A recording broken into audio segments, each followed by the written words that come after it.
আল্লাহ তাবারাক ওয়া তাআলা মেয়েদের সতীত্ব সুন্দর করে সাজিয়ে দিয়ে বলছেন হেফাজত করিও।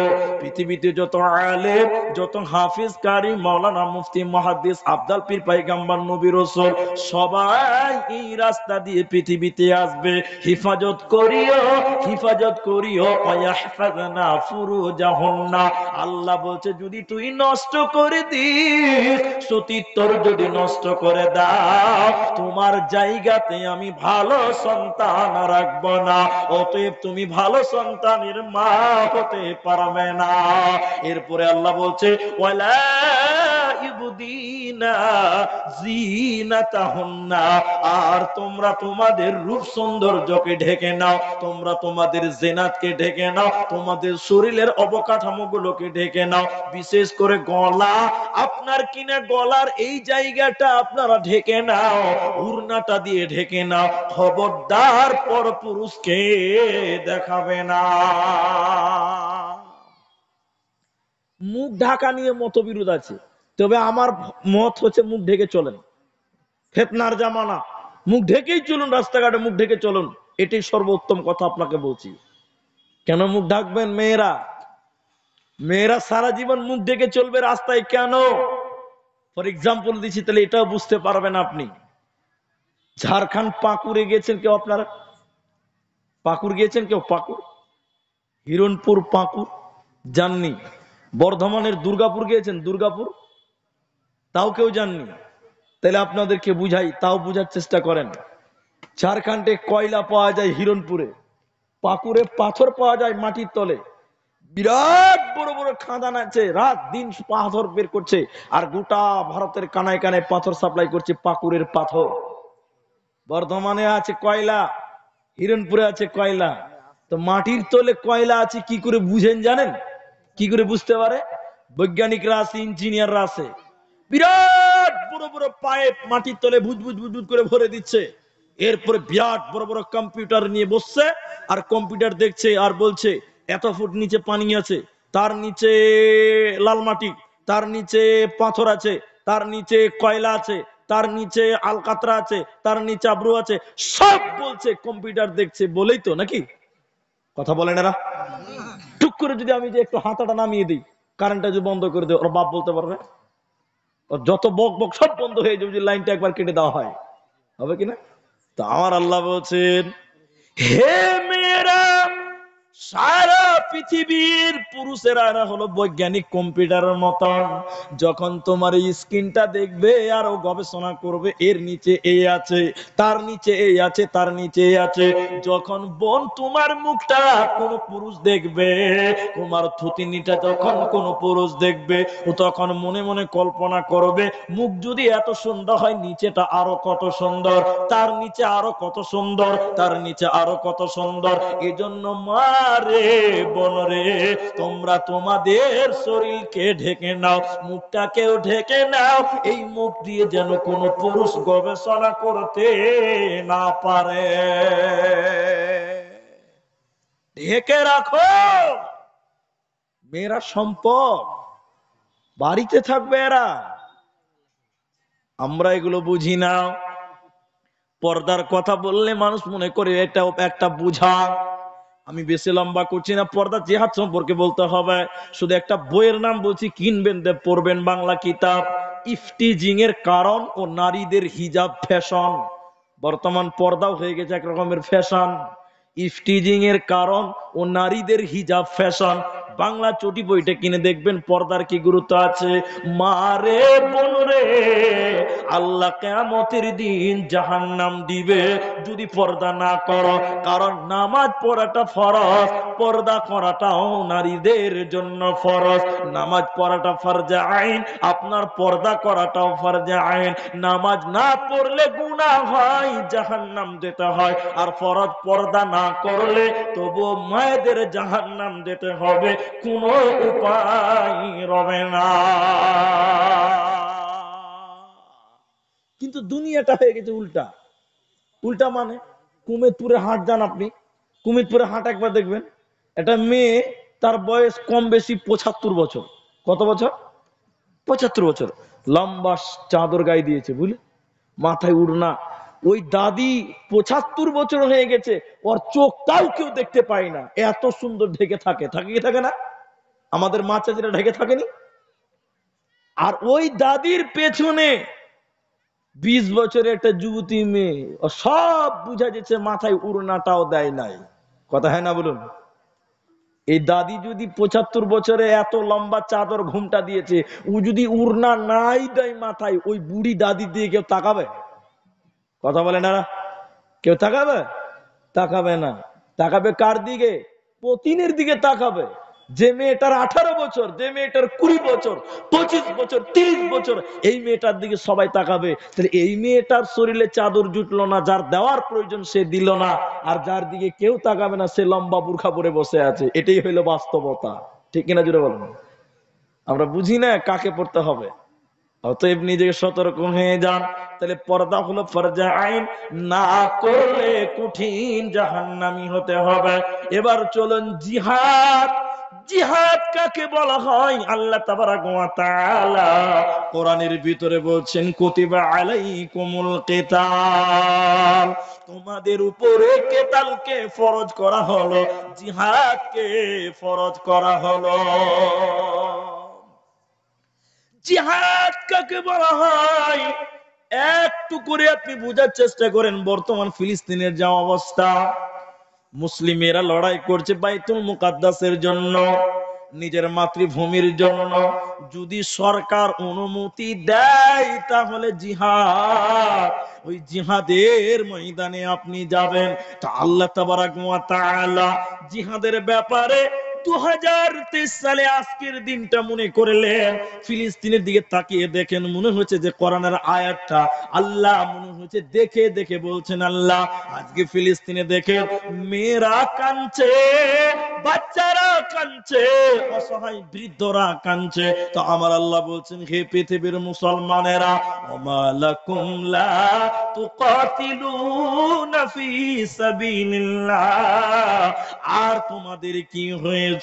আল্লাহ বলছেন, হে হরিশ্চন্দ্রপুরের লোক, তোমাদের কি হয়েছে?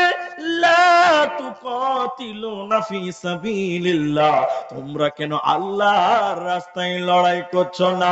তোমরা কেন আল্লাহর রাস্তায় লড়াই করছো না, জিহাদ করছো না? অথচ অসহায় নারী, ওয়াল মুস্তাদআফিনা মিনার রিজালি ওয়ান নিসা ওয়াল বিলদান, অসহায় নারীরা, অসহায় পুরুষেরা, বৃদ্ধরা কাঁদছে। কেঁদে কেঁদে তারা আজকে বলছে, রব্বানা, আয় আল্লাহ তাবারাক ওয়া তাআলা, আখরিজনা, আপনি আমাদের এখান থেকে বের করে নিয়ে চলুন, আপনি আমাদের এখান থেকে নাজাত দেন। হে রাঘবপুরের মুসলমান, নাজাত কে দিবে? আল্লাহ বলছেন, ওমা লাকুম লা তুকাতিলুনা ফি সাবিলিল্লাহ, কি হয়েছে? তোমরা কেন লড়াই করছো না? অসহায় নারীদের কান্নার আওয়াজ কি তোমরা শুনতে পাও না? শিশুদের কান্নার আওয়াজ কি তোমরা শুনতে পাও না? অতএব তোমরা জিহাদ করো, লড়াই করো, দিলে জিহাদের তামান্না না। একটা লোক এসে বলছে, ইয়া রাসূলুল্লাহ, ইয়া হাবিবাল্লাহ, সবচেয়ে উত্তম ব্যক্তি কে বলে দেন। নবীজি বলছেন, যে মুমিন নিজের জান এবং মাল দিয়ে আল্লাহর রাস্তায় লড়াই করে, ওই ব্যক্তি হলো সবচেয়ে উত্তম লোক। তাহলে জিহাদ একটা উত্তম ইবাদত, গুরুত্বপূর্ণ ইবাদত।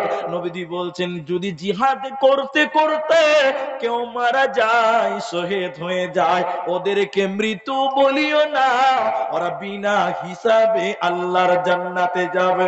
যুদ্ধ করতে করতে যদি আল্লাহর রাস্তায় জীবন দিয়ে দেন, নবীজি বলছেন, আল্লাহ কোরআনে বলেছেন, ওয়ালা তাকুলু লিমান ইউকতালু ফি সাবিলিল্লাহ বাল আহইয়াউ ওয়ালাকিন লা তাশউরুন, যারা আল্লাহর রাস্তায় লড়াই করতে যে জীবন দেয়, ওদেরকে মৃত বলিও না, ওরা চিরঞ্জীব, ওরা মরে না।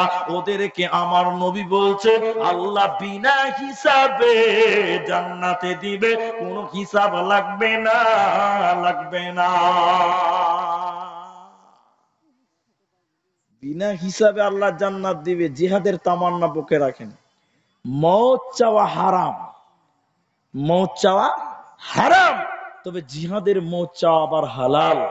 হালাল মানে এটা নেকির কাজ, ইবাদত, যে আল্লাহ তুমি আমাকে শহীদের মওত দাও, আল্লাহ তুমি আমাকে শহীদের মওত দাও।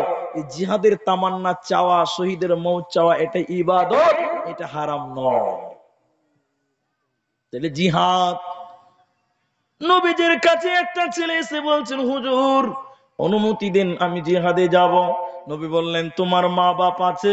বলে জি হুজুর আমার মা বাপ আছে। ইরজি, ফিরে চলে যাও, মা বাবার মাঝে তুমি জিহাদ করো না। অন্য হাদিস এসে তুমি মা বাবার এমন খেদমত করো জিহাদের সম পরিমাণ নেকি আল্লাহ তোমাকে দেবে। অতএব জিহাদ একটা গুরুত্বপূর্ণ ইবাদত।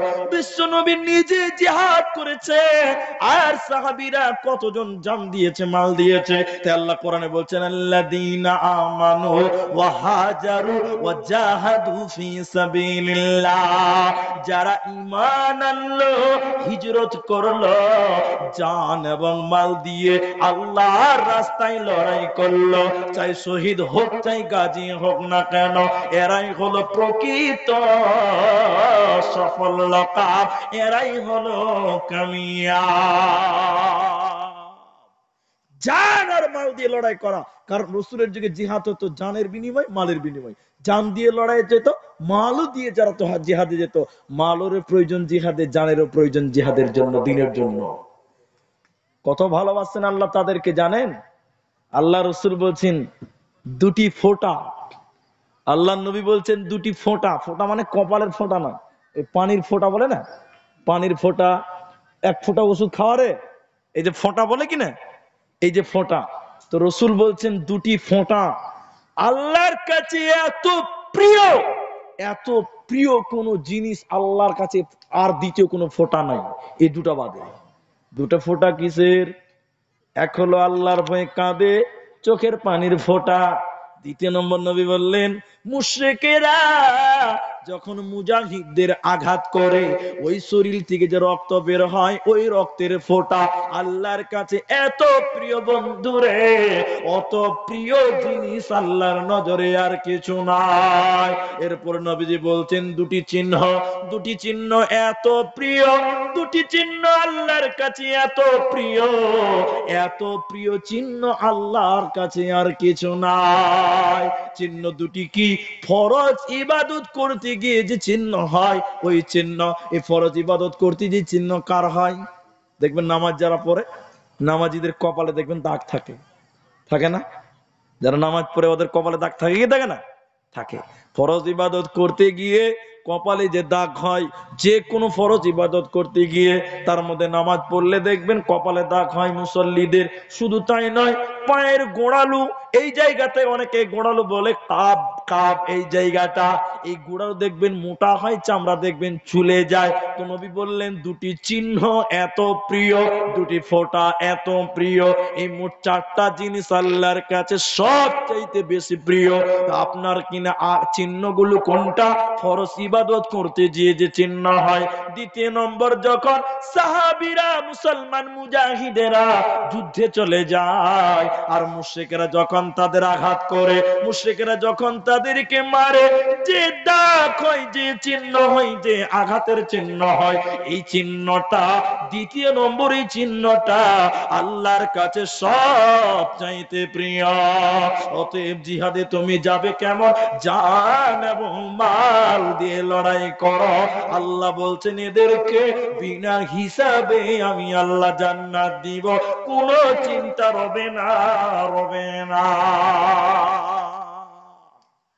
সাহাবীদের যুদ্ধ দেখবে, মুতার প্রান্তে যাবে, মুতার যুদ্ধে যাবে। কেউ বলেছেন এশারের নামাজ, কোন কোন হাদিস এসে জোহরের নামাজ।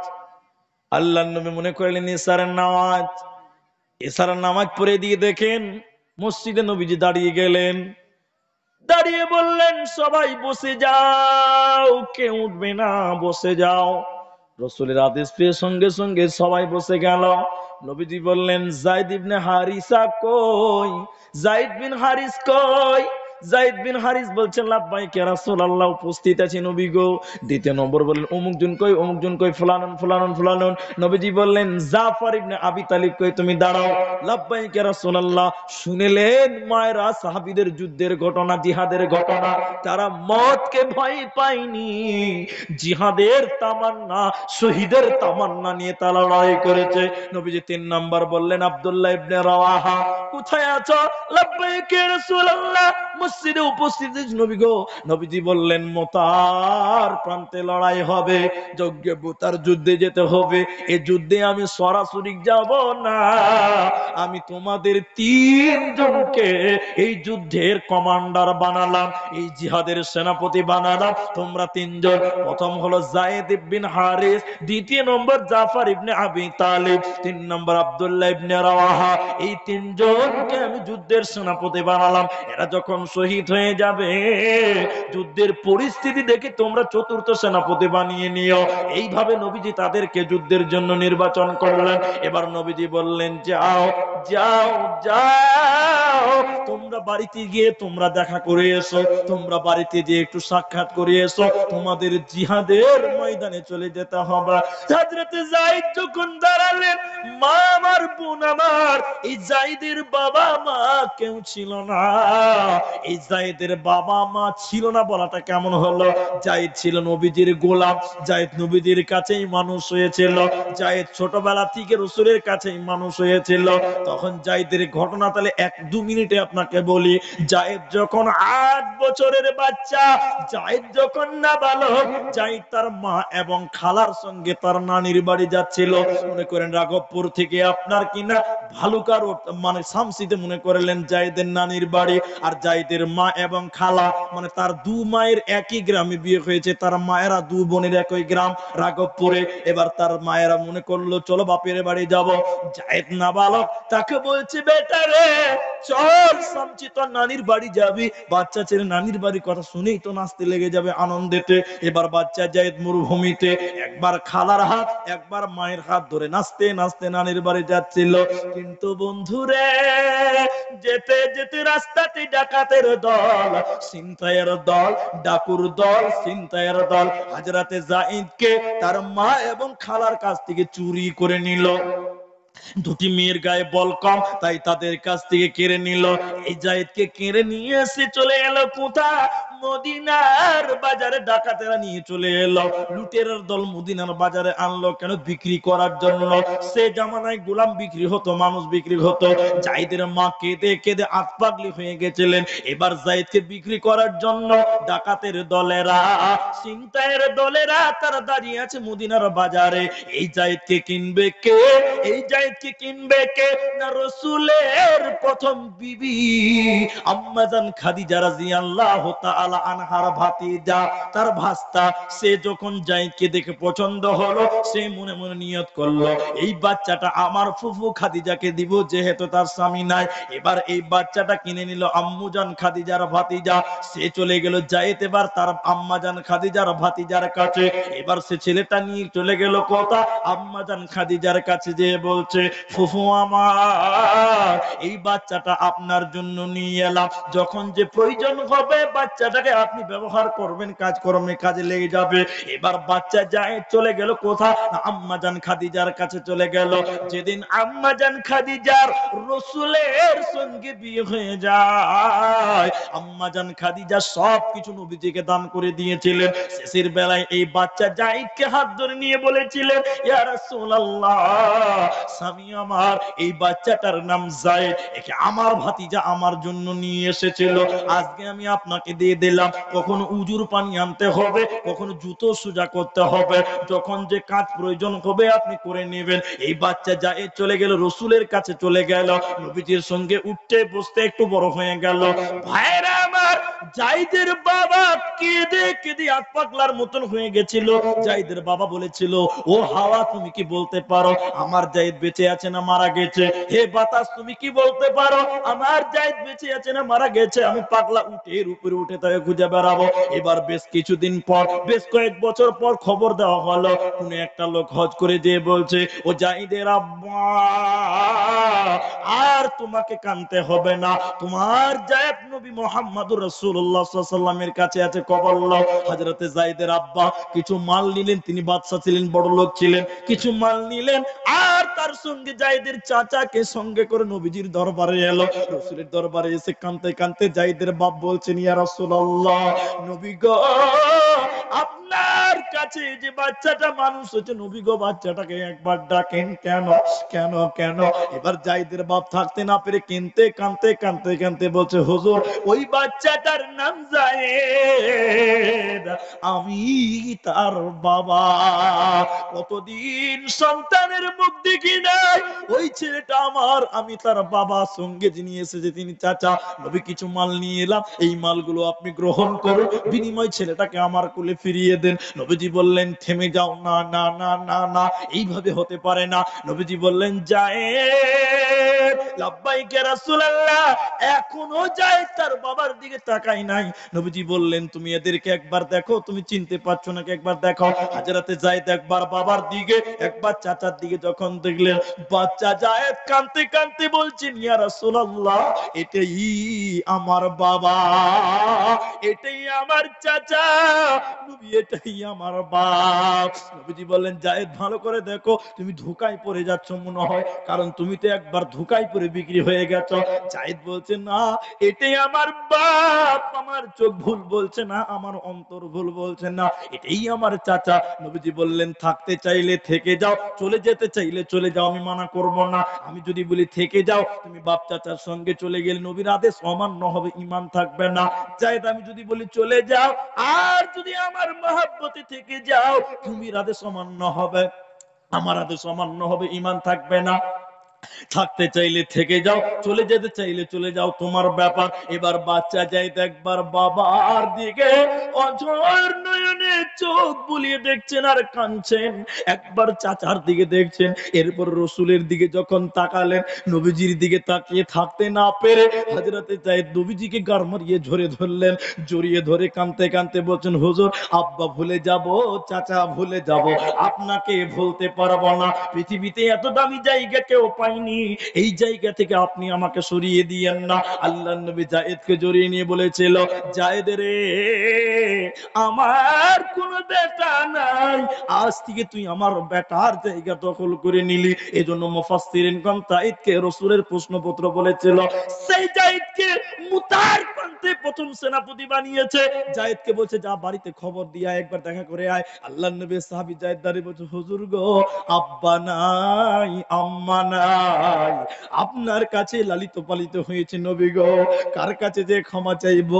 চলতে ফিরতে যদি কোন রকম ভুল করে থাকি ইয়া রাসূলুল্লাহ, চলতে চলতে যদি কিঞ্চিত পরিমাণ বেয়াদবি করে থাকি, হুজুর, বাচ্চা ছেলে বলে আপনি ক্ষমা করে দিবেন, ছোট নাবালক ছেলে বলে ক্ষমা করে দিবেন। হযরত নবী মুহাম্মদ সাল্লাল্লাহু আলাইহি ওয়াসাল্লামের কাছে এই বাচ্চা যায়েদ ক্ষমা চেয়ে জিহাদের জন্য চলে গেল, আর বলছে, হুজুর, আপনি আমার জন্য দোয়া করবেন, আল্লাহ যেন জান্নাতে মুলাকাত করিয়ে নেয়। এরপরে জাফর ইবনে আবি তালিব সেও বাড়ি গেলেন, বাড়ি যেয়ে দেখলেন কুচি কুচি ছোট ছোট বাচ্চা, নাবালক নাবালক, তার ঘরে বাচ্চা ছিল। বিবির সঙ্গে মোলাকাত করে বলছে, বিবি রে, ধৈর্য ধরতে পারলে জান্নাতে মোলাকাত হবে বিবি আমার, আর আমি মরে যাওয়ার পর, শহীদ হয়ে যাওয়ার পর, আমার কুচি কাঁচা বাচ্চাগুলোকে আমার রাস্তাটা দেখিয়ে দিও বিবি আমার, যে এই রাস্তায় তোর বাবা চলে গেছে, তোরাও এই রাস্তায় চলে যা। এই বলে যখন তিনি চলে আসছে, বাচ্চা ছেলেগুলো পেছনে আব্বা আব্বা বলে কাঁদছে, কিন্তু সে কোন টাইমে পেছনে মুখ ফেরালেন না, কারণ দেরি হয়ে গেলে নবী নারাজ হয়ে যাবে, আর নবী নারাজ হলে আমার জান্নাত যাওয়া হবে না। এবার জাফর আব্দুল্লাহ ইবনে রাওয়াহা নতুন বিয়ে করেছে, এশারের নামাজ পড়তে গেছে, নবীজি যুদ্ধের সেনাপতি বানিয়েছে, এখনো বাসুরি হয় নাই, বাসুর করে বিবি বিন বিন বিন বিন বিন বিন বিন বিন করে কোরআন তেলাওয়াত করছে। এবার আব্দুল্লাহ যে দরজায় বলছে, বিবি রে, কোরআনটা একটু থামিয়ে দাও বেগম, বিবি কোরআনটা একটু থামিয়ে দাও। কেন স্বামী, কি হয়েছে? নবীজি আমাকে যুদ্ধের তৃতীয় সেনাপতি বানিয়েছে বিবি রে, মোহরানা দিয়েছি কিন্তু হক আদায় করতে পারিনি, ধৈর্য ধরতে পারলে তোমার আমার জান্নাতে মোলাকাত হবে, আর তুমি আমাকে ক্ষমা করে দিও। এবার অনেক লম্বা কথা, সেদিকে যাচ্ছি না। এরা যুদ্ধে চলে গেল, নবীজির এই তিনজন সেনাপতি শাহাদাত বরণ করলো। বলে কেমন করে? একজন সাহাবী যখন জোর তার লড়াই করছে, মুশরিকেরা এসে তার ডান হাত কেটে ফেলে দিল, ডান হাত এক কেটে ফেলে দিয়েছে, শুধুমাত্র চামড়াটা লাল করছে, হাড্ডি পর্যন্ত কেটে গেছে। ডান হাত কেটে ফেলে দিয়েছে, বাঁ হাতে তলোয়ার নিয়েছে, বাঁ হাতে লড়াই করছে, এক হাতে লড়াই করছে। বেঈমানেরা বাঁ হাত কেটে দিয়েছে, দুটি হাত কেটে দিয়েছে, চামড়াতে ঝুলে আছে, লড়তে পারছে না। এই দুটি হাত ঝুলছে পায়ের তলে, এরকম আপনার হাতকে রেখে টান দিয়ে দুটি হাতকে ছিঁড়ে দিয়েছে।